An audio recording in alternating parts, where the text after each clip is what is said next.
Bangladesh has said that it is coordinating its position with India as fighting intensifies between the Myanmar army and ethnic rebels there. For a country that hosts more than 1 million Rohingyas, it now has to contend with an influx of Myanmar nationals fleeing the latest round of fighting that broke out earlier this month. Bangladesh's Foreign Minister Hasan Mahmud spoke exclusively to DD India's Ramesh Ramachandran during his recent visit to New Delhi. It was his first official visit to India and his first bilateral visit to any country after assuming office as the Foreign Minister in January. Bangladesh has repatriated more than 300 soldiers and civilians to Myanmar. They had taken shelter from the fighting between Myanmar army and rebels in the Rakhine and Chin provinces bordering India and Bangladesh. Bangladesh's foreign minister, who recently visited India, says that the situation at his country's border with Myanmar is worrying. This is a worrying factor because shells are entering in Bangladesh. Already 2 people in Bangladesh have been killed by the shells thrown in Myanmar because of their internal conflict. So this is a disturbing issue and worrying factor for us.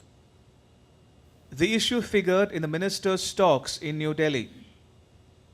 India and Bangladesh should work together, and I have discussed this issue to work together on this issue so that because destabilization or conflict in Myanmar is destabilizing the region. It has impact on our region. He says that Bangladesh's relationship with India stands on its own. China is our development partner, but the relationship between India and Bangladesh is not comparable with any other country, as I've said earlier, because our relationship is bonded by blood, and the amount of diversification of the relationship we have and the height that we have achieved under the leadership of Prime Minister Sheikh Hasina and under the Prime Minister Sri Narendra Modi, this is not comparable with any other relationship.